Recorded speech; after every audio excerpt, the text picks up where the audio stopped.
بسم الله الرحمن الرحيم إن الله يدافع عن الذين آمنوا إن الله لا يحب كل خوان كفور صدق الله العظيم.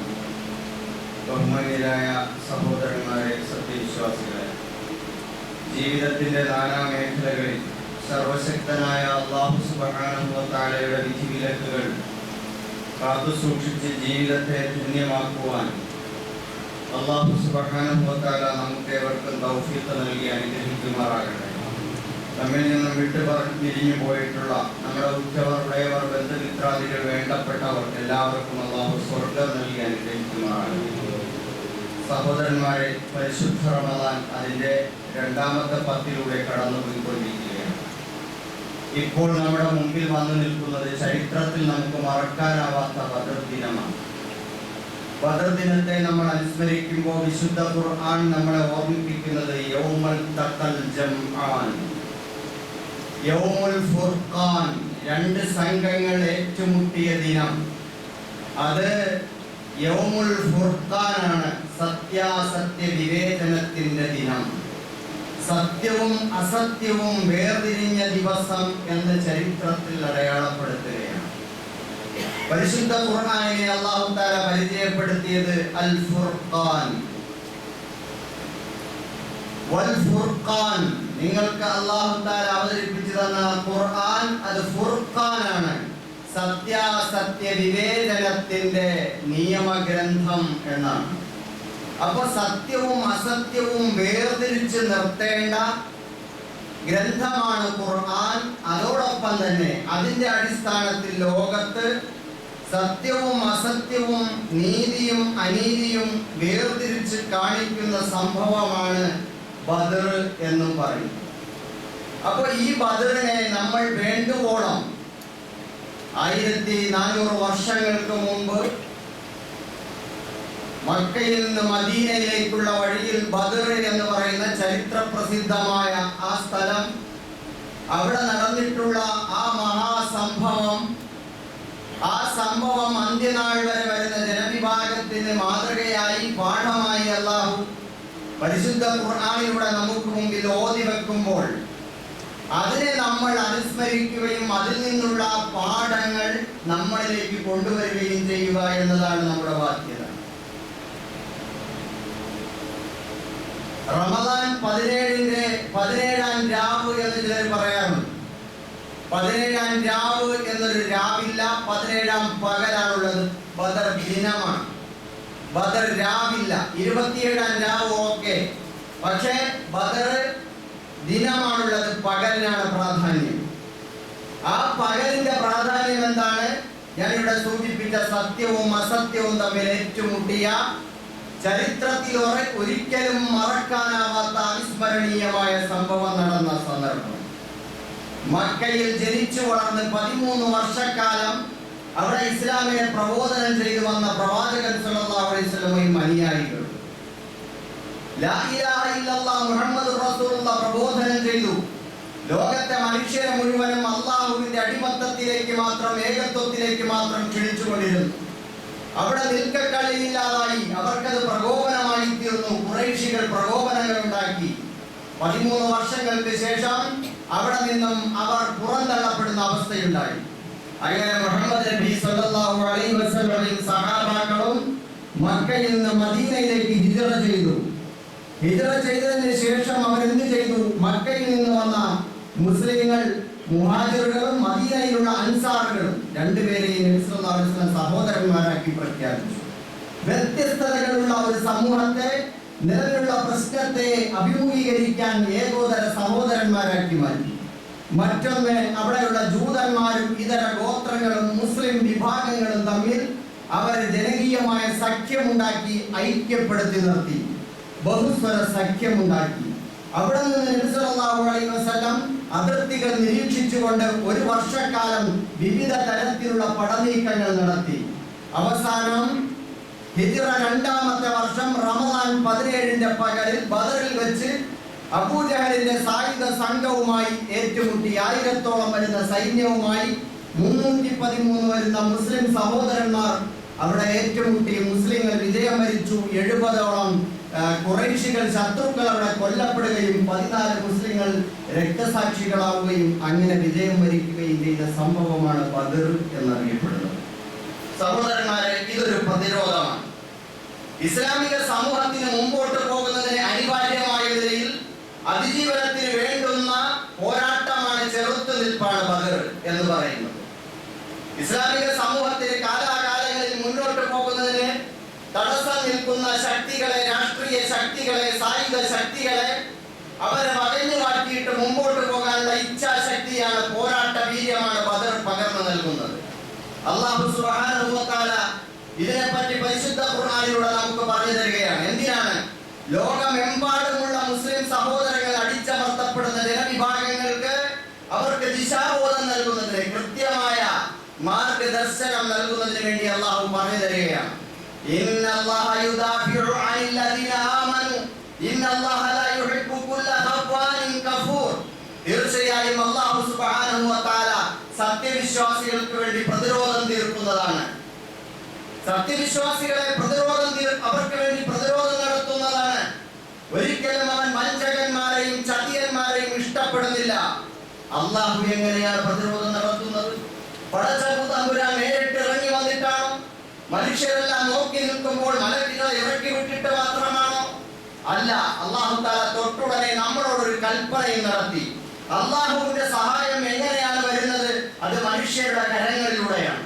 ഉദിനലില്ലദീന യുഖാതലൂന ബിഅന്നഹും ളുലിമു വഇന്നല്ലാഹ അലാ നസ്രിഹിം ലഖദീർ. അല്ലാഹു തആല പറഞ്ഞു, തീർച്ചയായും ഉദിനലില്ലദീന യുഖാതലൂന ബിഅന്നഹും ളുലിമു, യുദ്ധത്തിന് ഇരയാക്കപ്പെട്ടിരിക്കുന്നു, അക്രമത്തിന് ഇരയാക്കപ്പെട്ടിരിക്കുന്നു എന്നതിന്റെ പേരിൽ മർദ്ദിതരായ ഇരകൾക്ക് പ്രതിരോധിക്കാൻ, തിരിച്ചടിക്കാനുള്ള അനുവാദം നൽകപ്പെട്ടിരിക്കുന്നു. വഇന്നല്ലാഹ അലാ നസ്രിഹിം ലഖദീർ, തീർച്ചയായും അല്ലാഹു അവരെ സഹായിക്കാൻ കഴിവുള്ളവൻ. അപ്പൊ ഇവിടുത്തെ അവസ്ഥ എന്താണ്? പടച്ച തമ്പുരാൻ നമ്മളോട് നടത്തിയ വാഗ്ദാനം എന്താണ്? നിങ്ങൾ മർദ്ദിതരാണ്, പീഡിതരാണ്, അക്രമങ്ങൾക്ക് ഇരയാക്കപ്പെടുന്നുണ്ടെങ്കിൽ അല്ലാഹു തീർച്ചയായും പ്രതിരോധം തീർക്കുന്നവനാണ്. ഖുർആൻ എങ്ങനെയാണ് അല്ലാഹു പ്രതിരോധം തീർക്കുന്നത്? നിങ്ങൾ പള്ളികളിൽ മുഴുവൻ ദുആ ചെയ്തുകൊണ്ട് കഴിഞ്ഞുകൂടിയാൽ മതിയോ? അല്ലാഹു തആല അതിനുള്ള മാർഗം പറഞ്ഞു തന്നു. നിങ്ങൾ മർദ്ദിതരാണെങ്കിൽ നിങ്ങൾ സംഘടിതരാവണം, നിങ്ങൾ ശക്തരാകണം, അതിനെ ചെറുത്തു തോൽപ്പിക്കാൻ സന്നദ്ധരാവണം. അവർ ആക്രമിക്കപ്പെട്ടിരിക്കുന്നു, മർദ്ദിതരാണ് എന്നതിന്റെ പേരിൽ പ്രതിരോധിക്കാൻ, ചെറുത്തു നിൽക്കാൻ, അതിജീവിക്കാനുള്ള പോരാട്ടം നടത്താൻ അവർക്ക് അനുവാദം നൽകപ്പെട്ടിരിക്കുന്നു. നിങ്ങളത് ചെയ്യണം. നിങ്ങളത് ചെയ്യുമ്പോഴോ അല്ലാഹു തആല അവരെ സഹായിക്കാൻ കഴിവുള്ളവനാണ്. നിങ്ങൾ ചെയ്യേണ്ട ഡ്യൂട്ടി നിങ്ങൾ ചെയ്യണം. അപ്പോൾ അല്ലാഹു തആല നിങ്ങളെ സഹായിക്കുമെന്ന് പരിശുദ്ധ ഖുർആൻ പറയുന്നു. അല്ലദീന ഉഖ്രിജൂ മിൻ ദിയാരിഹിം ബിഗൈരി ഹഖ്ഖിൻ. ഈ ഒരു പരാമർശത്തിലൂടെ, ഈ ഒരു ആയത്തിലൂടെ ലോകമെമ്പാടുമുള്ള സത്യവിശ്വാസികൾ സ്വന്തം ജന്മനാടുകളിൽ നിന്ന് പൗരത്വം നിഷേധിച്ച് പുറത്താക്കപ്പെടാൻ കാത്തിരിക്കുന്ന ആളുകൾക്ക് കൂടിയുള്ള പാഠമാണ്. അല്ലദീന ഉഖ്രിജൂ മിൻ ദിയാരിഹിം, സ്വന്തം ഭവനങ്ങളിൽ നിന്ന് ആട്ടിപ്പുറത്താക്കപ്പെട്ടവരാണ്, പുറന്തള്ളപ്പെട്ടവരാണ്. ബിഗൈരി ഹഖ്ഖിൻ, അന്യായമായിട്ടാണ് അത് ചെയ്യുന്നത്. ഇല്ലാ യഖൂലു റബ്ബുനല്ലാഹ്, അവർ ചെയ്ത തെറ്റ് മാത്രമാണ്, ഞങ്ങളുടെ രക്ഷിതാവ് അല്ലാഹുവാണ് എന്ന് മാത്രം പ്രഖ്യാപിച്ചതിന്റെ പേരിൽ, ആ വിശ്വാസത്തോട്, ആദർശത്തോടുള്ള അസഹിഷ്ണുതയുടെ പേരിലാണ് അവർ നിങ്ങളെ ആട്ടിപ്പുറത്താക്കാൻ ശ്രമിക്കുന്നത്. അല്ലാഹു തആല എന്നിട്ട് പറഞ്ഞു, വലൗലാ ദഫ്റുല്ലാഹി നാസ ബഅദഹും ബിബഅദ് ലഹുദ്ദിമത് സവാമിഉ വബിയഉ വസലവാത്. അല്ലാഹു തആല മനുഷ്യരിൽ ചിലരെ കൊണ്ട് മറ്റു ചിലരെ പ്രതിരോധിച്ച് തടഞ്ഞു നിർത്തിയില്ലായിരുന്നെങ്കിൽ ഈ ഭൂമിയിൽ സിനഗോഗുകൾ, ചർച്ചുകൾ, മറ്റുള്ളവരുടെ ആരാധനാലയങ്ങൾ, അല്ലാഹുവിനെ ധാരാളമായി സ്മരിക്കപ്പെടുന്ന അല്ലാഹുവിന്റെ ഭവനങ്ങളെല്ലാം അമ്പേ തകർക്കപ്പെട്ടു പോകുമായിരുന്നു. അല്ലാഹു തആല മർദ്ദിതരെ സഹായിക്കാൻ കഴിവുള്ളവനാണ്. ചേർത്ത് അല്ലാഹു പറയും. സഹോദരന്മാരെ, ഇതാണ് ഈ ഭൂമിയിൽ മനുഷ്യന് ആരാധനാ സ്വാതന്ത്ര്യം ഉണ്ടാവാൻ, പൗരാവകാശങ്ങൾ സംരക്ഷിക്കപ്പെടാൻ പ്രതിരോധം അനിവാര്യമാണെന്ന് പടച്ച തമ്പുരാൻ ഈ ഭൂലോകത്തെ ഏർപ്പെടുത്തിയിട്ടുള്ള ജൈവികമായ ഒരു പ്രതിഭാസമാണത്. അവന്റെ ഈ ജീവപ്രകൃതത്തിൽ നിലീനമാക്കിയിട്ടുള്ള ഏറ്റവും ഉയർന്ന ഒരു സ്വഭാവമാണ് പ്രതിരോധിച്ചു നിൽക്കുക എന്ന്. നിങ്ങൾ നോക്കൂ, സസ്യങ്ങൾ എടുത്തു നോക്കിയാൽ, ചെടികൾ എടുത്തു നോക്കിയാൽ, ജന്തുക്കൾ എടുത്തു നോക്കിയാൽ, പ്രാണികൾ എടുത്തു നോക്കിയാൽ, പറവകൾ എടുത്തു നോക്കിയാൽ, അവരുടെയൊക്കെ ജന്മപ്രകൃതം കാത്തു സൂക്ഷിക്കാൻ, അസ്തിത്വം കാത്തു സൂക്ഷിക്കാൻ അല്ലാഹു അവർക്ക് പ്രതിരോധിക്കാനുള്ള സൗകര്യങ്ങൾ ഏർപ്പെടുത്തി കൊടുത്തിട്ടുണ്ട്. ചില ചെടികളിൽ മുള്ള് കാണാം, ചില ജീവികളിൽ കൊമ്പ് കാണാം, ചില ജന്തുക്കളിൽ കൊമ്പ് കാണാം, അതുപോലെ കൂർത്ത പല്ലുകൾ കാണാം, ചുണ്ടുകൾ കാണാം, മൂർച്ചയുള്ള നഖങ്ങൾ കാണാം. ഓന്തിനെ പോലുള്ളവർ ശത്രുവിന്റെ ദിശ തെറ്റിട്ട് നിറം മാറിയിട്ട് അതിജീവിക്കുന്നു. കടവ പോലുള്ള മത്സ്യങ്ങൾ മഷികളാക്കിയിട്ട് രക്ഷപ്പെടുന്നു. ഇങ്ങനെ പടച്ച തമ്പുരാൻ ഓരോ ജീവികളെയും കൂടെ സൃഷ്ടിച്ചിട്ടുണ്ടെങ്കിൽ അവരുടെ അസ്തിത്വത്തെ കാത്തു സൂക്ഷിക്കാൻ ആവശ്യമായതിനുള്ള പ്രതിരോധ സംവിധാനങ്ങളും രക്ഷപ്പെടാനുള്ള അതിജീവനത്തിന്റെ മാർഗങ്ങളും ഒരുക്കി കൊടുത്തിട്ടുണ്ട്. ഇത് തന്നെയാണ് മനുഷ്യൻ എന്ന് പറയുന്നത്. മനുഷ്യ ശരീരം നിങ്ങൾ പരിശോധിച്ചു നോക്കൂ. മനുഷ്യ ശരീരത്തിലും ബാക്ടീരിയകളെ, വൈറസുകളെ പ്രതിരോധിക്കാൻ ഇമ്മ്യൂണിറ്റി സിസ്റ്റം അല്ലാഹു തആല ആന്തരികമായി ഏർപ്പെടുത്തിയിട്ടുണ്ട്.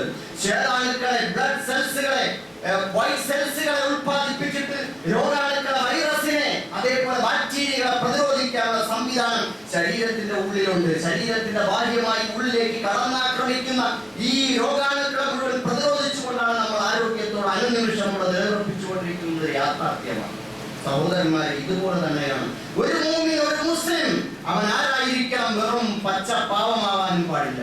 അവൻ ആരോഗ്യത്തോടെ ശക്തനായി ജീവിക്കേണ്ടവനാണ്. അവൻ ആദർശപരമായ ആത്മാഭിമാനമുള്ള വ്യക്തിത്വം ഉണ്ടാകണം. അല്ലാഹു തആല ചോദിച്ചു, അഫമൻ യംശി മുകിബ്ബൻ അലാ വജ്ഹിഹി അഹ്ദാ അമ്മൻ യംശി സബിയൻ അലാ സിറാത്തിൻ മുസ്തഖീം. തലയും കുമ്പിട്ട് പ്രതിയെപ്പോലെ തലയും കുമ്പിട്ട് താഴ്ന്നു നോക്കി നടക്കുന്ന ഒരു പച്ചപ്പാവം അവനാണോ നേർമാർഗി? അതല്ല. സബിയൻ അലാ സിറാത്തിൻ മുസ്തഖീം, അവൻ നേർക്കു നേരെ നെഞ്ചു നിവർത്തി ആത്മാഭിമാനത്തോടെ തലയുയർത്തി സമൂഹത്തിൽ ജീവിക്കുന്നവനാണോ ഏറ്റവും നേർമാർഗി എന്ന് അല്ലാഹു തആല സൂറത്തുൽ മുൽക്കിലൂടെ ചോദിക്കുന്നുണ്ട്. സഹോദരന്മാരെ, ഒരു മുസ്ലിം എന്ന് പറഞ്ഞാൽ അവൻ ആത്മാഭിമാനം ഉണ്ടാകണം, ഔന്നത്യബോധം ഉണ്ടാകണം. അൻതുമുൽ അഅലൗൻ ഇൻ കുന്തും മുഅ്മിനീൻ, അത് ബദറിന്റെ ഒരു പാഠമാണ്. ഔന്നത്യബോധം. അയ്യോ, ഞാനൊരു പാവം, ഇന്ത്യയിലെ ഒരു പൗരൻ, അയ്യോ അണ്ണ എന്നെ തല്ലരുത് എന്ന് പറയുന്ന ഖുത്ബുദ്ദീൻ അൻസാരിയുടെ കൂപ്പയുടെ ഭാഷയല്ല മുസ്ലിമിന്റെ ശരീരഭാഷ എന്ന് പറയുന്നത്. അവന്റെ ഉള്ളിൽ ഉറങ്ങിക്കിടക്കുന്ന ആദർശത്തിന്റെ ഔന്നത്യബോധവും ആത്മാഭിമാനവും സമ്മേളിച്ച് ഈ ഭൂലോകത്ത് ഒരു ജീവിയോട് പോലും അന്യായവും അക്രമവും ചെയ്യാതെ ആത്മാഭിമാനത്തോടെ ലാ ഇലാഹ ഇല്ലല്ലാഹ് മുഹമ്മദുർ റസൂലുള്ളാഹി ഉയർത്തിപ്പിടിച്ചുകൊണ്ട് സകല ജീവികൾക്കും മനുഷ്യർക്കും സഹജീവികൾക്കും നന്മ ചെയ്തുകൊണ്ട് ജീവിക്കുന്ന നീതിയുടെ ആത്മാഭിമാനത്തിന്റെ പ്രതീകമാണ് ഒരു മുസ്ലിമിന്റെ മുഖഭാവം എന്ന് പറയുന്നത്. അതുകൊണ്ട് അവന്റെ ഐഡന്റിറ്റി ഉയർത്തിപ്പിടിച്ചുകൊണ്ട് ജീവിക്കേണ്ടവനാണ് അവൻ. വമൻ അഹ്സനു ഖൗലൻ മിമ്മൻ ദഅ ഇലല്ലാഹ് വഅമില സാലിഹൻ വഖാല ഇന്നനി മിനൽ മുസ്ലിമീൻ. അല്ലാഹു തആല ചോദിക്കുന്നു, ആരാണ് വമൻ അഹ്സനു ഖൗലൻ മിമ്മൻ ദഅ ഇലല്ലാഹി വഅമില സാലിഹൻ, അല്ലാഹുവിലേക്ക് ക്ഷണിക്കുകയും മറ്റുള്ളവരെ അല്ലാഹുവിലേക്ക് ആദർശം പറഞ്ഞ് ക്ഷണിക്കുകയും എന്നിട്ട് സൽക്കർമ്മങ്ങൾ പ്രവർത്തിച്ച് ജനങ്ങൾക്ക് നന്മ പ്രചരിപ്പിക്കുകയും മാത്രമല്ല വഖാല ഇന്നനി മിനൽ Muslimeen, I am a Muslim, ഞാനൊരു മുസ്ലിമാണെന്ന് ആത്മാഭിമാനത്തോടെ ഐഡന്റിറ്റി വെളിപ്പെടുത്തിക്കൊണ്ട് ഉയർന്നു നിൽക്കുന്ന ഒരുത്തൻ, അവനല്ലേ ഏറ്റവും ഉയർന്ന നേർമാർഗി. അവനാണ് ഏറ്റവും നല്ല വാക്ക് പറയുന്നവൻ, ഏറ്റവും നല്ല പ്രവൃത്തി ചെയ്യുന്നവൻ എന്ന് പരിശുദ്ധ ഖുർആൻ പറയുമ്പോൾ നമ്മൾ മനസ്സിലാക്കണം, ബദർ ലോകത്തെ അടിച്ചമർത്തപ്പെടുന്ന മർദ്ദിത ജനവിഭാഗങ്ങൾക്ക് നെഞ്ചു നിവർത്തി ഉയർന്നു നിൽക്കാൻ ആത്മാഭിമാനത്തോടെ ഐഡന്റിറ്റി ഉയർത്തിപ്പിടിക്കാനുള്ള ഒരു സന്ദേശമാണ്. മാത്രമല്ല അവന്റെ ശരീരഭാഷയും ആരോഗ്യക്ഷമമായിട്ടുള്ള ശരീരഭാഷയാകണം. അല്ലാഹു തആല പറഞ്ഞു പരിശുദ്ധ ഖുർആനിൽ ഖുവ്വത്തോടെ ശക്തിയോടെ നിങ്ങൾ മുറുകെ പിടിക്കണമെന്നാണ്. അയ്യോ പാവമല്ല, എപ്പോഴും തസ്ബീഹ് മാലയിൽ കൈയും വെച്ച് തലയും കൊമ്പിട്ട് പച്ചയും പുതച്ച് കുളിക്കാതെ ജടയും പിടിച്ച് പള്ളിമൂലയിൽ കുത്തിയിരിക്കുന്നവനല്ല. ആർജവത്തോടെ അന്തസ്സോടെ അവന്റെ ബോഡി ലാംഗ്വേജ് ആരോഗ്യമുള്ളവന്റേതാണ്. പരിശുദ്ധ റസൂലുള്ളാഹി സ്വല്ലല്ലാഹു അലൈഹി വസല്ലം പറഞ്ഞു, അൽ മുഅ്മിനു ഖവിയ്യു ഖൈറുൻ വഅഹബ്ബു ഇലല്ലാഹി മിനൽ മുഅ്മിനിൽ ളഈഫ്. അവൻ ആരാണ്? അവൻ ശക്തനായ ഒരു സത്യവിശ്വാസി, അല്ലാഹുവിന് ഏറ്റവും പ്രിയങ്കരനാണ്. അഹബ്ബു ഇലല്ലാഹ്, അല്ലാഹുവിന് ഏറ്റവും പ്രിയങ്കരനാണ്. നല്ല മസിൽ പവറുള്ള, നല്ല ശക്തനായ, നല്ല കായികക്ഷമതയുള്ള ഒരു സത്യവിശ്വാസി പടച്ചവരെ ഏറ്റവും ഇഷ്ടപ്പെട്ടവനാണ്. സഹാബാക്കൾ അങ്ങനെയായിരുന്നു, റസൂലുള്ളാഹി സ്വല്ലല്ലാഹു അലൈഹി വസല്ലം അങ്ങനെയായിരുന്നു. റുക്കാന എന്ന ഗുസ്തി ചാമ്പ്യനെ, ഏറ്റവും വലിയ മല്ലയുദ്ധക്കാരനും ഗുസ്തി ചാമ്പ്യനുമായ റുക്കാന മലർത്തിയടിച്ച് കായികക്ഷമത പ്രകടിപ്പിച്ച റസൂലുള്ളാഹി സ്വല്ലല്ലാഹു അലൈഹി വസല്ലം 3 തവണ അയാളെ പരാജയപ്പെടുത്തി. കുതിരാഭ്യാസത്തിലും ഓട്ട മത്സരത്തിലും ഒക്കെ മുന്നിൽ നിൽക്കുന്ന പ്രവാചകൻ, യുദ്ധത്തിൽ മുന്നിൽ നിൽക്കുന്ന പ്രവാചകൻ, ഹന്തക്കിൽ കിടങ്ങു കുഴിച്ചിട്ട് ഏറ്റവും വലിയ ശക്തനായി നിലയുറപ്പിച്ച പ്രവാചകൻ. അതാണ് ഒരു മുസ്ലിമിന്റെ ബോഡി ലാംഗ്വേജ്. അവന്റെ കായികക്ഷമത, അവന്റെ മനസ്സിന്റെ ശക്തി, അവന്റെ ഔന്നത്യബോധം, അവന്റെ ആത്മാഭിമാനം. അതാണ് ഒരു സത്യവിശ്വാസിക്ക് ബദർ നൽകുന്ന പാഠം. മാത്രമല്ല, അവനെ സംബന്ധിച്ചിടത്തോളം ഓരോ വ്യക്തിക്കും അവന്റേതായ വ്യക്തി സ്വാതന്ത്ര്യം, പൗരാവകാശം കാത്തു സൂക്ഷിച്ചുകൊണ്ട് മുമ്പോട്ട് പോകാൻ സാധിക്കേണ്ടതുണ്ട്. നബി സല്ലല്ലാഹു അലൈഹി വസല്ലം ഒരിക്കൽ പറഞ്ഞു, ഒരാൾ വന്നിട്ട് നബിയോട് ചോദിച്ചു, ഖാല റജുലൻ യാ റസൂലല്ലാഹ് അറഅയ്ത ഇൻ ജാഅ റജുലൻ യുരീദു അഖ്ദ മാലി. ഒരാൾ എൻ്റെ അടുത്ത് വന്നിട്ട് എൻ്റെ സമ്പത്ത് പിടിച്ചെടുക്കാൻ ശ്രമിച്ചാൽ ഞാൻ എന്ത് ചെയ്യണം? നബി സല്ലല്ലാഹു അലൈഹി വസല്ലം പറഞ്ഞു, വിട്ടുകൊടുക്കരുത്. അപ്പോൾ നബിയോട് അദ്ദേഹം ചോദിച്ചു, അദ്ദേഹം എന്നോട് യുദ്ധം ചെയ്താൽ ഞാൻ എന്ത് ചെയ്യും നബിയെ? ഫഖാതിൽഹു, നീ അവനോട് പോരാടണം. നബി പറഞ്ഞു, ഖാല അറഅയ്ത ഇൻ ഖതലനി, അവൻ എന്നെ കൊന്നാലോ നബിയെ? എന്റെ സമ്പത്ത് പിടിച്ചെടുക്കാൻ വന്നു, ഞാൻ വിട്ടുകൊടുത്തില്ല, പോരാടി ഞാൻ, അവസാനം അവൻ എന്നെ കൊന്നാലോ? ഫഅന്ത ഷഹീദ്, നീ രക്തസാക്ഷിയാണ്. പടച്ചവന്റെ അടുക്കൽ ഉന്നത പദവിയുള്ളവനാണ്. നിന്റെ സമ്പത്തിന്റെ പേരിലാണിത്. വീണ്ടും ഞാൻ അവനെ കൊന്നാലോ നബിയെ? അവൻ നരകത്തിലാണ്. പറഞ്ഞു, ജീവന്റെ ചാർത്തം ആരെങ്കിലുമായി ഏറ്റുമുട്ടിയിട്ട് കൊല്ലപ്പെട്ടാൽ അവൻ ഷഹീദാണ്. മതത്തിന്റെ പേരിൽ അവകാശ സംരക്ഷണത്തിന് വേണ്ടി പോരാടിയിട്ട് ഒരു വ്യക്തിയുമായി ഏറ്റുമുട്ടി മരിച്ചാൽ അവൻ ഷഹീദാണ്. അഭിമാന സംരക്ഷണത്തിന്റെ പേരിൽ ഏറ്റുമുട്ടി മരിക്കേണ്ടി വന്നാൽ അവനും രക്തസാക്ഷിയാണ്. കുടുംബത്തിന്റെ അഭിമാന സംരക്ഷണത്തിനും ജീവൻ സംരക്ഷണത്തിനും വേണ്ടി പോരാടി മരിച്ചാൽ അവനും രക്തസാക്ഷിയാണ്. വ്യക്തിപരമായ സെൽഫ് ഡിഫൻസ് ഇസ്ലാം മുമ്പോട്ട് വെക്കുന്ന ഒരു കാര്യമാണ്. വിളിക്കടാ ജയ് ശ്രീറാം എന്ന് പറയുമ്പോൾ, അയ്യോ അണ്ണ ഞാൻ വിളിച്ചോളാമേ, എന്റെ ജീവനാണ് എന്നെ വിട്ടേക്കണേ എന്ന് പറഞ്ഞാൽ നോ, നിന്റെ ഇസ്ലാം അതല്ല സഹോദര. പറ്റില്ലെന്ന് പറയാൻ, നിന്റെ അവകാശം സംരക്ഷിക്കാൻ, നിന്റെ കട പൂട്ടിക്കാൻ, അടിച്ച് തകർക്കാൻ, നിന്റെ ജീവൻ അപകടപ്പെടുത്താൻ, നിന്റെ കുടുംബത്തെ ബലാത്സംഗം ചെയ്യാൻ, നിന്നെ തെരഞ്ഞെടുത്തിട്ട് തല്ലിക്കൊല്ലാൻ വന്നാൽ പറ്റില്ലടാ എന്ന് പറയാൻ ആർജവത്തോടെ നിലയുറപ്പിക്കാൻ ബദർ നമ്മളെ പഠിപ്പിക്കുന്നു, റസൂൽ പഠിപ്പിക്കുന്നു. നിനക്ക് വീരജനം തല്ലി തല്ലി ഇഞ്ചിഞ്ചായി കൊല്ലപ്പെടുന്നതിനേക്കാൾ ആത്മാഭിമാനത്തോടെ എഴുന്നേറ്റ് നിന്ന് അല്ലാഹുവിന്റെ പേരിൽ പോരാടി മരിച്ചാൽ നീ രക്തസാക്ഷിയാണ്. ഇത് തീവ്രവാദമാകുമോ? ഇല്ല. ഇന്ത്യൻ ഭരണഘടന നമുക്ക് ഉറപ്പ് നൽകുന്ന അവകാശങ്ങളിൽപ്പെട്ടതാണ്. Article 29, right to life and personal liberty. മനുഷ്യനിവിടെ അവന് റൈറ്റ് ടു ലൈഫ്, ജീവിക്കാനുള്ള അവകാശമുണ്ട്. പേഴ്സണൽ ലിബർട്ടി, വ്യക്തി സ്വാതന്ത്ര്യമുണ്ട് അവന്, അതവന് സംരക്ഷിക്കാനുണ്ട്. IPC ഇന്ത്യൻ പീനൽ കോഡിലെ സെൽഫ് ഡിഫൻസിനെ കുറിച്ചുള്ള നിയമങ്ങൾ പറയുന്നിടത്ത് സെക്ഷൻ 96 മുതൽ 106 വരെ നമുക്ക് പറഞ്ഞു തരുന്നത് എന്താണ്? Right to private defence. അവന് വ്യക്തിപരമായിട്ട് അവന്റെ സ്വയം പ്രതിരോധത്തിന് വേണ്ടിയുള്ള അവകാശമുണ്ട് എന്നാണ്. സ്വയം പ്രതിരോധത്തിനായി ചെയ്യുന്ന പ്രവൃത്തികൾ അതൊരു കുറ്റമല്ല എന്നാണ് നിയമം പറയുന്നത്. സെക്ഷൻ 97 പറയുന്നത് അവന്റെ സ്വന്തം ജീവൻ രക്ഷിക്കാൻ വേണ്ടി, അവന്റെ സമ്പത്ത് സംരക്ഷിക്കാൻ വേണ്ടി, അതേപോലെ മറ്റൊരാളുടെ ജീവൻ സംരക്ഷിക്കാൻ വേണ്ടി, മറ്റൊരാളുടെ സമ്പത്ത് സംരക്ഷിക്കാൻ വേണ്ടി അവന് പോരാടാനുള്ള അവകാശമുണ്ട്, അതിനെ പ്രതിരോധിക്കാനുള്ള അവകാശമുണ്ട്. അതിന്റെ വഴിയിൽ അവന് ജീവൻ നഷ്ടപ്പെട്ടു പോയാലും അതവന് കുറ്റമല്ല എന്നാണ് സെക്ഷൻ 97 നമ്മളോട് പറയുന്നത്. ജീവഹാനി വരുത്താനും, ബലാത്സംഗം ചെയ്യാനും, കിഡ്നാപ്പിംഗ് നടത്താനും, ഗുരുതരമായ ആക്രമണങ്ങൾ നടത്തുമ്പോൾ അതിനെതിരെ ചെറുത്തു നിൽക്കുന്നത് ഭരണഘടനാപരമായി അവന് പ്രതിരോധം, അവന്റെ അവകാശമായി മാറുന്ന അവസ്ഥയാണ് നമുക്ക് അവിടെ കാണാൻ കഴിയുന്നത്. അതേസമയം 102 സെക്ഷൻ 102 പറയുന്നത് ആവശ്യമായ പ്രതിരോധം എന്ന നിലയിൽ ചെയ്യാം, അതിനപ്പുറം പ്രതികാരം എന്ന നിലയിൽ പാടില്ല എന്നാണ്. ഖുർആൻ മാത്രമേ പറഞ്ഞിട്ടുള്ളൂ, ഖാതിലു ഫീ സബീലില്ലാഹി അല്ലദീന യുഖാതിലൂനകും. നിങ്ങളോട് യുദ്ധം ചെയ്യുന്നവരോട്, പോരാടുന്നവരോട് നിങ്ങളും പോരാടുക. വലാ തഅതദു, അമിതമായി നിങ്ങൾ ചെയ്യരുത്. ആ പ്രതിരോധത്തിന് ആവശ്യമായ നിലയിലുള്ള പോരാട്ടം നിങ്ങളുടെ അവകാശമാണ്. ഖുർആൻ അവകാശമാണ്, അതേപോലെ ഭരണഘടനാപരമായി നമ്മുടെ അവകാശമാണ്. സഹോദരന്മാർ, ഇവിടെ നമ്മുടെ രാജ്യത്ത്, ലോകത്ത്, ആഗോളതലത്തിൽ നമ്മൾ നോക്കുമ്പോൾ വമ്പിച്ച ഒരു ഭീഷണി ഉയർന്നു നിൽക്കുകയാണ്.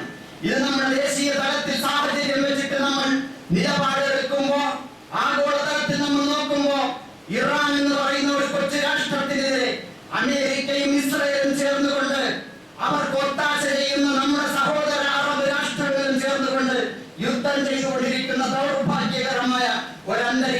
അവസ്ഥയിലാണ് നമ്മളുള്ളത്. ഇവിടെ നമ്മൾ മനസ്സിലാക്കണം എന്താണ് പ്രശ്നം. ഇറാൻ ആണവായുധം കയ്യിൽ സൂക്ഷിക്കുന്നു എന്ന് പറഞ്ഞുകൊണ്ടുള്ള ആരോപണമാണ് അവർ നടത്തിക്കൊണ്ടിരിക്കുന്നത്. ഇറാൻ ആണവായുധം സംരക്ഷിക്കുന്നു എന്ന് പറയുമ്പോൾ ആകപ്പാടെയുള്ള ഇറാന്റെ കയ്യിലുള്ള യുറേനിയം അതെല്ലാം കൂടി അവരെ വികസിപ്പിച്ചാൽ പോലും 10-ലധികം അണുവായുധം ഉണ്ടാക്കാൻ കഴിയില്ല. ഇവരുമായിട്ടുള്ള നിരന്തരമുള്ള ചർച്ചകൾ ഇതെല്ലാം നടത്തിയിട്ടും എല്ലാം പരാജയപ്പെട്ടു പോവുകയാണ്. അവർക്ക് മാത്രം അവകാശമില്ല. അമേരിക്കയുടെ കയ്യിൽ അണുവായുധമില്ലേ? ഇസ്രായേലിന്റെ കയ്യിൽ അണുവായുധമില്ലേ? അമേരിക്കയുടെ കയ്യിൽ 5177 അണുവായുധങ്ങളുണ്ട്. അതേപോലെ ഇസ്രായേലിന്റെ കയ്യിൽ 400 അണുവായുധങ്ങളുണ്ട്. 9ഓളം അണുവായുധങ്ങൾ സൂക്ഷിക്കുന്ന രാഷ്ട്രങ്ങളുണ്ട്. ഇവരൊക്കെ ആരോട് ചോദിച്ചിട്ടാണ് ഇതൊക്കെ ചെയ്യുന്നത്? ലോക പോലീസ് അമേരിക്ക ഇറാനെതിരെ തിരിഞ്ഞിരിക്കുകയാണ്. ഇറാൻ അണുവായുധം സൂക്ഷിച്ചിട്ടില്ല എന്നാണ് പറയുന്നത്. ഇനി സൂക്ഷിച്ചാൽ തന്നെ അമേരിക്കയ്ക്ക് എന്താ? സഹോദരന്മാരെ, ഈ അവസ്ഥയിൽ ഇവർ തിരിഞ്ഞിരിക്കുന്നതിന്റെ കാരണം എന്താണ് എന്ന് നമ്മൾ മനസ്സിലാക്കണം. ലോകരാഷ്ട്രങ്ങളിൽ ഏറ്റവും അധികം ഭൂലോകത്തിൽ നാശം വിതച്ചിട്ടുള്ള ഒരു രാഷ്ട്രം, ലോക ചെകുത്താനാണ് അമേരിക്ക എന്ന് പറയുന്നത്. അശ്ശൈത്താനുൽ അക്ബർ, ഏറ്റവും വലിയ പിശാചാണ് അമേരിക്ക എന്ന് പറയുന്നത്. അതിന്റെ കൂടെ നിൽക്കുന്ന രാഷ്ട്രമാണ് ജാരസന്തതിയാണ് ഇസ്രായേൽ എന്ന് പറയുന്നത്. നിങ്ങൾ നോക്കൂ, അമേരിക്ക ലക്ഷക്കണക്കിന് വരുന്ന റെഡ് ഇന്ത്യൻസിനെ കൊന്നൊടുക്കിയിട്ടാണ് അമേരിക്ക എന്ന രാഷ്ട്രം തന്നെ ഉണ്ടാക്കിയിട്ടുള്ളത്. ഇസ്രായേലിലെ ഫലസ്തീനികൾ ആട്ടിപ്പായിച്ചിട്ട് 948 ബ്രിട്ടന്റെയും അമേരിക്കയുടെയും ഫ്രാൻസിന്റെയും ഒത്താശയോടെ അവിടെ ഒരു ജാലരാഷ്ട്രമാണ് ഉണ്ടാക്കി വെച്ചിട്ടുള്ളത്. കടന്നു വന്നിട്ടുള്ള വഴികളിലൂടെ ഇവരൊക്കെ ലക്ഷക്കണക്കിന് മനുഷ്യരെ കൊന്നൊടുക്കിയിട്ടുണ്ട്. അമേരിക്ക കോടിക്കണക്കിന് മനുഷ്യരെ കൊന്നൊടുക്കിയിട്ടുണ്ട്. ഏറ്റവും ഒടുവിലായി നോക്കുമ്പോൾ മുസ്ലിം രാഷ്ട്രങ്ങൾ ഒന്നൊന്നായി കൊന്നൊടുക്കിയിട്ടുണ്ട് അവിടെയുള്ള ജനങ്ങളെ. ഇറാഖിലെ കൂട്ടവശീകരണായുധങ്ങൾ കൈവശം വെച്ചിരിക്കുന്നു എന്ന് പറഞ്ഞുകൊണ്ടാണ് അവിടുത്തെ ജനങ്ങളെ കൊന്നൊടുക്കിയത്. 10 ലക്ഷത്തോളം സഹോദരങ്ങളെ കൊന്നൊടുക്കി. അഫ്ഗാനിലെ അവിടെ ബില്ലാദൻ ഒളിച്ചിരിക്കുന്നു എന്ന് പറഞ്ഞുകൊണ്ട് ഭീകരവാദത്തിന്റെ പേരിൽ അവിടെ ജനാധിപത്യം കൊണ്ടുവരാനെന്ന പേരിലാണ് അഫ്ഗാനിലെ സഹോദരങ്ങളെ കൊന്നൊടുക്കാൻ ശ്രമിച്ചത്. 2.5 ലക്ഷത്തോളം ആളുകളെ. ഇതേപോലെ തന്നെ ലിബിയയിലും സിറിയയിലും യമനിലും സോമാലിയയിലും പാകിസ്ഥാനിലും വിവിധ മുസ്ലിം രാജ്യങ്ങളിൽ ഓരോ സമയത്തും ഇടപെട്ടുകൊണ്ടിരിക്കുന്നു. ഇങ്ങനെ കൊന്നൊടുക്കിക്കൊണ്ടിരിക്കുകയാണ്. സഹോദരന്മാരെ, ഇവരുടെ ലക്ഷ്യം എന്താണ്? ഇപ്പോ അറബ് രാഷ്ട്രങ്ങൾ മുഴുവനും കൈപ്പിടിയിൽ ഒതുക്കി അവരുടെ പൂർണ്ണമായും അവരെ ചൊൽപ്പടിക്ക് നിർത്തിയിട്ട് ഏക ചെറുത്തു നിൽക്കുന്ന ഒരു രാജ്യമായ ഇറാനെ തച്ച് തകർക്കാൻ വേണ്ടിയുള്ള ശ്രമമാണ്. മുസ്ലിം രാഷ്ട്രങ്ങൾ മുഴുവൻ കീഴടക്കാനുള്ള ശ്രമമാണ്. ഈ ജൂത നസാറാക്കൾ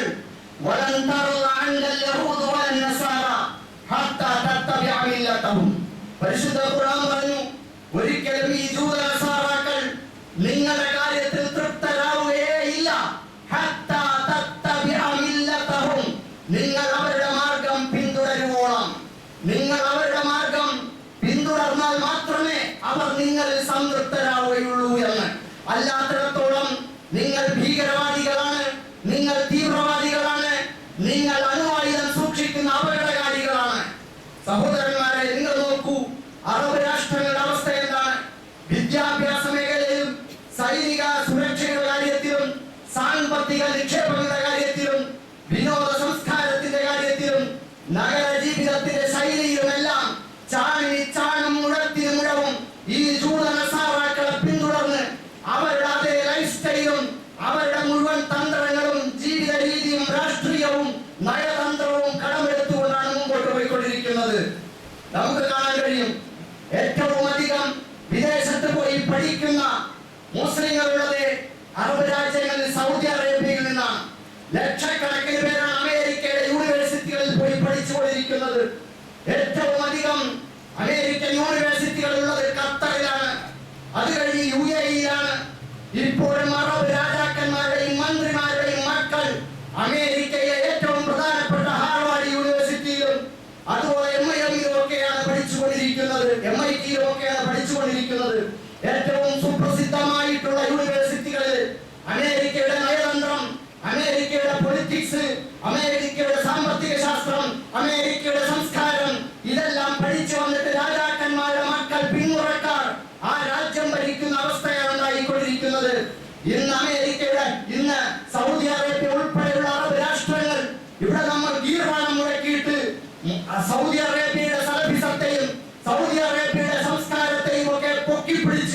അവർക്ക് വേണ്ടി വാക്പയറ്റ് നടത്തുന്ന പണ്ഡിതന്മാരും പണ്ഡിത വേഷധാരികളുണ്ടല്ലോ. നിങ്ങൾ നോക്കൂ, ഇസ്ലാമിന്റെ സംസ്കാരത്തെ ഇവർ പണയപ്പെടുത്തിക്കൊണ്ടിരിക്കുകയാണ്. അമേരിക്കയിൽ നിന്ന് തിയേറ്ററുകൾ തുറന്നു കൊടുക്കുന്നു, ബാറുകൾ തുറന്നു കൊടുക്കുന്നു, സൈനിക താവളങ്ങൾക്ക് വേണ്ടി എല്ലാവിധ തോന്യാസങ്ങളും ചെയ്യാൻ അറബ് രാഷ്ട്രങ്ങൾക്ക് എയർബേസ് അനുവദിച്ചു കൊടുക്കുന്നു. ഇതൊക്കെയാണ് അവിടെ നടന്നുകൊണ്ടിരിക്കുന്നത് എന്ന് നമ്മൾ മനസ്സിലാക്കണം. അതേപോലെ നമ്മൾ മനസ്സിലാക്കേണ്ടത് 1945 അമേരിക്കൻ പ്രസിഡന്റ് ഫ്രാങ്ക്ലിൻ റൂസ്വെൽറ്റും അതേപോലെ തന്നെ സൗദിയുടെ ഭരണാധികാരിയായിരുന്ന ഇബ്നു സൗദും തമ്മിൽ 1945 ഫെബ്രുവരി മാസം 14 ഗ്രേറ്റ് ബ്രിട്ടൻ ലേക്കിൽ വെച്ചിട്ട് USS ക്വൻസി എന്ന കപ്പലിൽ വെച്ച് ചർച്ച നടത്തുകയുണ്ടായി. എന്താണ് ആ ചർച്ചയുടെ പ്രാധാന്യം എന്നറിയുമോ? ഓയിൽ ഫോർ സെക്യൂരിറ്റി ഡീൽ എന്നാണ് അത് അറിയപ്പെടുന്നത്. എന്ന് പറഞ്ഞാൽ നിങ്ങളുടെ എണ്ണ മുഴുവൻ ഞങ്ങൾക്ക് നൽകുക, ഞങ്ങളുടെ ആയുധം മുഴുവൻ നിങ്ങൾക്ക് നൽകാം എന്ന് പറഞ്ഞുള്ള ഒരു ഡീലാണ് അവർ നടത്തിയിട്ടുള്ളത്. അതിന്റെ അടിസ്ഥാനത്തിൽ ഇന്ന് മുഴുവൻ എണ്ണ മുഴുവൻ ഊറ്റിക്കൊണ്ടുപോയി അമേരിക്ക അവരുടെ സ്വപ്നങ്ങൾ കെട്ടിപ്പൊക്കിക്കൊണ്ടിരിക്കുകയാണ്. പകരം അവന്റെ ആയുധങ്ങൾ വിറ്റഴിക്കാനുള്ള ഇടം, അവരുടെ സംരക്ഷണം, അവരുടെ വാപ്പ ആര് അമേരിക്കയായി മാറിക്കൊണ്ടിരിക്കുകയാണ്. സംരക്ഷണം കൊടുക്കേണ്ടവർ ആരെയാണ് സംരക്ഷണം ഏൽപ്പിച്ചിരിക്കുന്നത്? പരിശുദ്ധ ഖുർആൻ വിലക്കിയ ആളുകളെയാണ്. സഹോദരന്മാരെ, അതുകൊണ്ട് തന്നെ ഓരോ സമയവും ഈ അറബ് രാഷ്ട്രങ്ങൾ അമേരിക്കയെ പിന്തുടർന്ന് മുമ്പോട്ട് പോയിക്കൊണ്ടിരിക്കുന്ന ഈ അറബ് രാഷ്ട്രങ്ങൾ ചാണിന് ചാണും മുഴത്തിന് മുഴവും ജൂത ക്രൈസ്തവ സംസ്കാരങ്ങളെയും നയതന്ത്രത്തെയും രാഷ്ട്രീയത്തെയും ഭരണക്രമത്തെയും കടമെടുത്തുകൊള്ളാൻ അവർ നിർബന്ധിതരായിരിക്കുകയാണ്. നമ്മുടെ ആദർശവും അസ്തിത്വവും സംസ്കാരവും എല്ലാം നഷ്ടപ്പെട്ടുകൊണ്ടിരിക്കുന്ന ഒരു കാലത്താണ് നമ്മൾ ജീവിച്ചുകൊണ്ടിരിക്കുന്നത്.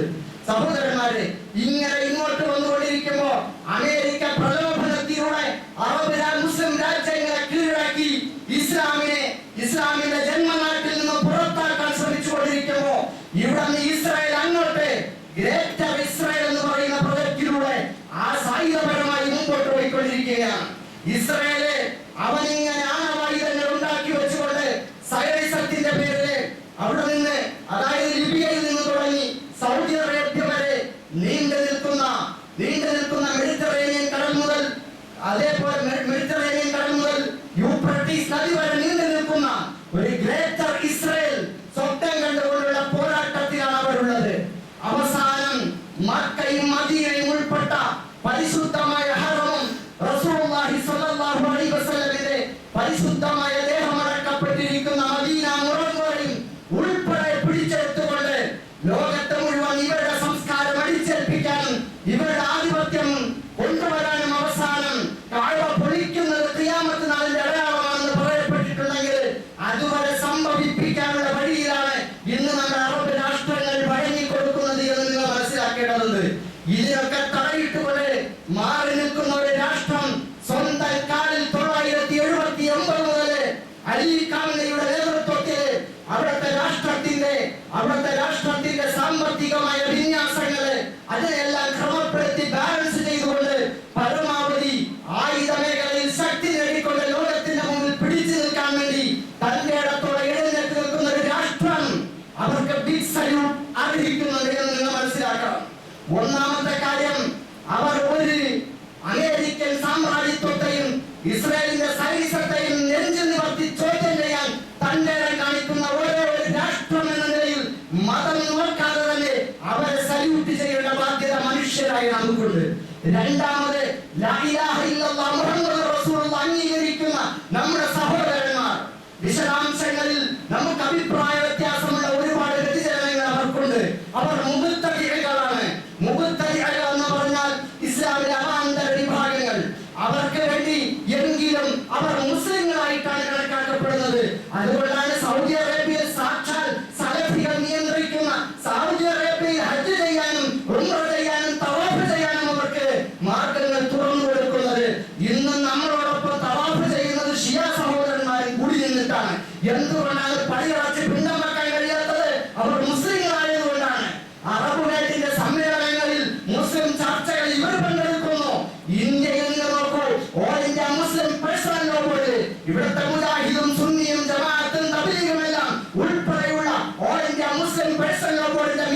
പോയിരിക്കുന്നത് കൽബേ സാദിഖും കൽബേ ജവാദും ഒക്കെയാണ്. അതേ ലക്ഷ്യമുള്ള സുന്നികളുടെ പ്രതിനിധികളാണെന്ന് നിങ്ങൾ മനസ്സിലാക്കണം. ഇവരൊക്കെ പോയിരിക്കുന്നു, സൗഹാർദ്ദം പങ്കുവെക്കുന്നു. ഇന്ത്യയിലെ മുസ്ലിം പേഴ്സണൽ ലോയെ കുറിച്ച് അവർ ചർച്ച ചെയ്യാൻ ഇവരെ കൂടി ആവശ്യമായിരിക്കുകയാണ്. സഹോദരന്മാരെ, ഈ രീതിയിൽ പ്രശ്നങ്ങൾ ആഭ്യന്തരപരമായി എതിർക്കുമ്പോഴും ബാഹ്യ ശത്രുക്കളെ നേരിടാൻ മുസ്ലിങ്ങളെന്നും ഒറ്റക്കെട്ടാകണം. നിങ്ങൾ പറയുന്നുണ്ടല്ലോ, ഇവിടെ കുറെ സലഫി സഹോദരന്മാർ വമ്പിച്ച തോതിൽ ഇറാനെതിരെ വമ്പിച്ച യുദ്ധം നടത്തുന്നു. അവിടെ മുസ്ലിങ്ങളെ തകർക്കാൻ, കാഴ്ച പിടിച്ചെടുക്കാൻ, മുസ്ലിം രാജ്യങ്ങളെ നശിപ്പിക്കാൻ സാക്ഷാൽ ജൂതനസാറാക്കൾ, മൊസാദ്, സയനിസ്റ്റുകൾ ശ്രമിച്ചുകൊണ്ടിരിക്കുമ്പോൾ ഒരു വേദനയുമില്ല.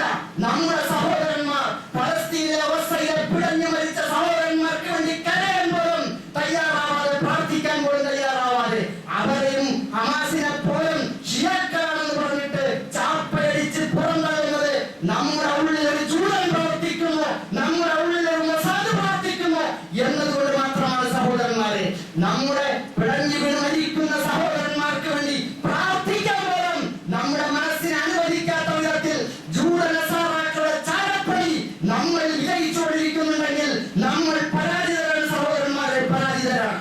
റസൂലുള്ളാഹി സ്വല്ലല്ലാഹു അലൈഹി വസല്ലം ഒരു യുദ്ധത്തിലെ ഒരാൾ ശത്രുക്കളിൽ നിന്ന് ഒരാൾ ഓടി വന്ന് ലാ ഇലാഹ ഇല്ലല്ലാഹ് എന്ന് പ്രഖ്യാപിച്ചു. അപ്പോഴേക്കും അദ്ദേഹത്തെ വധിക്കാൻ വേണ്ടി പാഞ്ഞെടുത്ത സഹാബിയോട് അദ്ദേഹം പറഞ്ഞു, നബി സല്ലല്ലാഹു അലൈഹി വസല്ലം പറഞ്ഞു അരുത് എന്ന് പറഞ്ഞപ്പോ അദ്ദേഹം ചോദിച്ചത്, നബി അദ്ദേഹം മരണഭയം കൊണ്ടാണ് കടിമഴെല്ലാം തയ്യാറായത്. നബി ചോദിച്ചൊരു ചോദ്യമുണ്ട് നമ്മുടെ മുമ്പില്, അഫല ശഖഖത ഖൽബഹു, അവന്റെ ഹൃദയം ഒന്ന് പൊളിച്ചു കീറി നോക്കാമായിരുന്നില്ല നിനക്ക്? സഹോദര, ആ ചോദ്യമാണ് ഇവിടെയുമുള്ളത്. നിങ്ങൾ അവര് സലഫികൾ എങ്ങനെ, വഹാബികൾ ഇങ്ങനെ, സുന്നികൾ ഇങ്ങനെ, ബറേലവികൾ എങ്ങനെ, ജമാഅത്തെ ഇസ്ലാമിക്കാരൻ ഇങ്ങനെ, ഷിയാക്കൾ എങ്ങനെ എന്ന് പറഞ്ഞ് പഞ്ചവന്റെ ഈമാൻ തൂക്കി നോക്കാൻ ത്രാസം വഴിയുമായി നടക്കുന്ന പിട്ടികളെ, നിങ്ങൾ പിട്ടികളുടെ സ്വർഗത്തിലാണ്. അല്ലാഹുവാണ് നോക്കുന്നത്, നിങ്ങളല്ല. അല്ലാഹുവിന്റെ റസൂൽ പോലും പറഞ്ഞതെന്താ, എന്റെ രണ്ട് കാലും സ്വർഗത്തിന്റെ പാതയിൽ എത്തുന്നത് വരെ എന്റെ കാര്യത്തിൽ പോലും എനിക്ക് ഉറപ്പില്ല എന്നാണ്. എന്ത് കാര്യത്തിലാണ് നിങ്ങൾക്ക് ധൈര്യം? കണ്ടവനൊക്കെ കാഫിറാക്കാൻ, ലാ ഇലാഹ ഇല്ലല്ലാഹ് മുഹമ്മദ് റസൂലുള്ളാഹി പറഞ്ഞവരെ കാഫിറാക്കാൻ നിങ്ങൾ കാലധികാരം തന്നു. ആരാ നിങ്ങളുടെ നേതാവ്? നിങ്ങൾ പിട്ടികളുടെ സ്വർഗത്തിലാണ്, നിങ്ങൾ പാപികളാണ്. പടച്ചവന്റെ സമാധാനം പറയേണ്ടത്. തെറ്റുകളും കുറ്റങ്ങളും വ്യതിയാനങ്ങളും മനുഷ്യർക്കുണ്ടാകാം, ഇജ്തിഹാദിന്റെ പേരിൽ വരെ പിഴവുകളുണ്ടാകാം. പക്ഷേ അത് പടച്ചവനാണ് തീരുമാനിക്കേണ്ടത്, നിങ്ങളല്ല. നമ്മുടെ പണിയല്ല, പരമാവധി മുസ്ലിമായി ജീവിക്കാൻ ശ്രമിക്കുക, സഹോദരന്മാരെ കൂട്ടിപ്പിടിക്കുക.